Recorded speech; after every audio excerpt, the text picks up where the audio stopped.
Dan untuk pengajuan SIM internasional ini, kita nggak perlu ribet lagi kayak zaman dulu harus datang ke Jakarta, ngurus di Jakarta. Tapi kita bisa mengurus semuanya via online, guys. Dan untuk biaya pembuatan SIM internasional adalah, dan setelah disetujui, estimasinya sekitar 2 minggu sampai SIM-nya datang. Oke, untuk penampakannya seperti ini ya. Dan untuk data kita ada di belakang sini, guys. Nah, di sini ada lengkap semua ya. Nama, tanggal lahir. Halo guys, balik lagi sama gue Jivilis. Di video kali ini gue bakal bahas gimana caranya kita bikin SIM internasional dan syaratnya apa aja dan cara lengkapnya gimana. Gue bakal bahas video ini ya dari awal sampai akhir sampai terbitnya SIM internasional ini. Oke, nah SIM internasional ini bisa kita pakai untuk kita tuh nyetir di luar negeri ya. Biasanya nih kalau misalnya kita mau ke luar negeri dan kita mau rental mobil di sana, kita wajib ada SIM internasional, guys. Dan untuk pengajuan SIM internasional ini, kita nggak perlu ribet lagi kayak zaman dulu harus datang ke Jakarta, ngurus di Jakarta. Tapi kita bisa mengurus semuanya via online, guys. Kita bisa bikin di rumah aja, dan si SIM internasional ini bisa dikirim langsung ke rumah, ya. Jadi, kita itu bener-bener enak banget, simpel banget, guys. Nah, dan yang pertama buat daftarnya, kita buka website siminternasional.korlantas.polri.go.id. Nah, kita daftarnya itu di sini, guys ya. Oke, ini ada apa yang dimaksud dengan SIM internasional, persyaratan pendaftaran, pendaftaran segala macam. Kita tinggal klik aja daftar di sini. Cuman di sini saat ini pendaftaran ditutup. Nggak tahu kenapa ya, karena ini posisinya jam Kamis jam 11.30. Dia tuh jam operasionalnya Senin sampai Jumat jam 8 sampai jam 3 sore. Sabtu, Minggu, dan libur nasional itu tutup. Jadi kalian pastiin kalau mau daftar harus di jam kerja Senin sampai Jumat jam 8 sampai jam 3. Cuman ya namanya website Polri atau website pemerintahan ya begini ya guys ya. Jadi ini kadang kita daftar pun nggak bisa.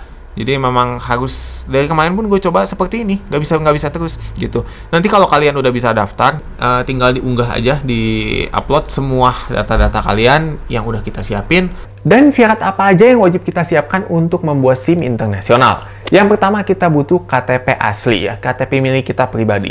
Dan yang kedua kita butuh paspor yang masih berlaku, setidaknya 6 bulan dari masa berlaku ya. Misalkan kita masa berlakunya itu Desember 2025. Nah, kita tuh wajib minimal itu di Juni 2025. Nah, pengajuannya itu 6 bulan sebelumnya ya, sebelum paspor kita tidak aktif. Dan yang ketiga, tanda tangan digital. Nah, buat kalian yang bingung gimana caranya bikin tanda tangan digital, kalian cukup tanda tangan aja biasa di kertas, lalu kalian foto. Nah, itu adalah tanda tangan digital. Nanti semuanya file-filenya akan diupload. Dan syarat yang keempat, foto berlatar belakang putih, tidak menggunakan kemeja putih ya. Kemejanya bebas, yang penting latarnya putih, dan kelihatan 2 kancing dan tidak memakai kacamata. Oke, kalian bisa foto aja. Kalau kalian nggak mau ribet, kalian bisa foto ke studio. Kalau misalkan kalian mau sendiri di rumah, mau diedit-edit belakangnya juga bisa, guys. Dan syarat yang kelima, yang terakhir adalah SIM yang masih berlaku. Di sini gua ngajuin SIM mobil ya. Untuk license di luar negeri, otomatis kita wajib punya SIM A yang masih berlaku di Indonesia. Dan kalian banyak banget yang tanya, Bang, bisa nggak kita mau bikin SIM internasional tapi kita nggak punya SIM yang ada di Indonesia? Nggak bisa, guys. Kita wajib punya SIM yang berlaku di Indonesia. Misalkan kita mau SIM A yang berlaku ya, atau SIM C yang berlaku. Seperti itu, guys. Dan semua syarat-syarat itu nanti akan diunggah ya, kita upload semuanya di website. Dan untuk biaya pembuatan SIM internasional adalah 250.000. Belum termasuk dengan biaya pengiriman ya. Karena kan ini kita bisa ngambil di Jakarta langsung atau mau dikirim ke alamat kita juga bisa ya. Kita jelas tentu pasti milihnya dikirimin ke alamat kita ya. Dan itu tuh kalau nggak salah sekitar 25 ribuan ya. Jadi estimasi sampai di kita tuh sekitar 300 ribuan. Dan setelah disetujui, estimasinya sekitar 2 minggu sampai SIM-nya datang. Oke, untuk penampakannya seperti ini ya. SIM internasional. Oke, kita buka aja, guys. Nah, di sini ada surat izin mengemudi internasional ya. Berlaku sampai di sini 3 tahun. Kita pembuatannya 20 Agustus 2025. Berlakunya sampai 20 Agustus 2028. Dan dikeluarkan oleh Korlantas Polri di Jakarta. Makanya si ini itu dikirim melalui Pos Indonesia, guys. Oke. Nah, di sini ada apa sih namanya ini? Logo Polri ya. Seperti ini untuk isinya. Untuk data kita ada di belakang. Jadi besarannya tuh seperti besar paspor gitu, guys. Bukan kalau di Indonesia kan si SIM-nya tuh berbentuk kartu gitu ya. Kalau misalkan ini tuh berbentuk kotak gini, kayak paspor gede gini. Dan untuk data kita ada di belakang sini, guys. Nah, di sini ada lengkap semua ya. Nama, tanggal lahir, lalu alamat lengkap semua ada di sini. Dan berikut dengan tanda tangan. Untuk datanya sama seperti SIM yang di kita, cuman dia berbentuk kotak seperti ini.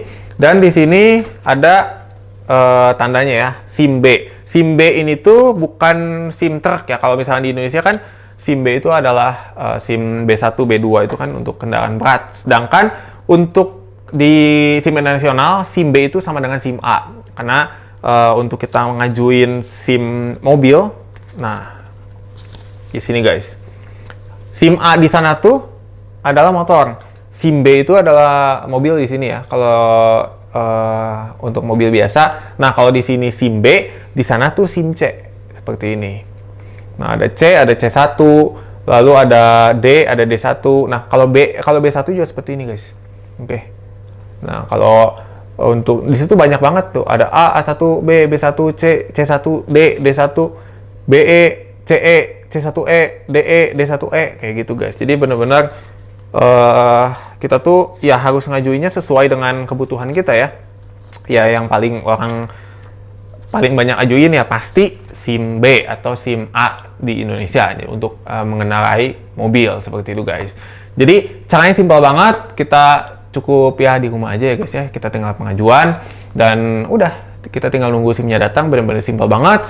Dan segitu aja guys videonya, semoga videonya bermanfaat buat kalian semua. Kalau kalian ada pertanyaan, saran, dan masukan, langsung aja kalian komen guys di bawah. Pengen nanya apapun seputar otomotif, kalian boleh banget tanya di channel ini guys. Oke, karena di channel ini gue membahas semua tips and trik seputar otomotif lainnya guys. Oke, see you in the video guys, bye-bye!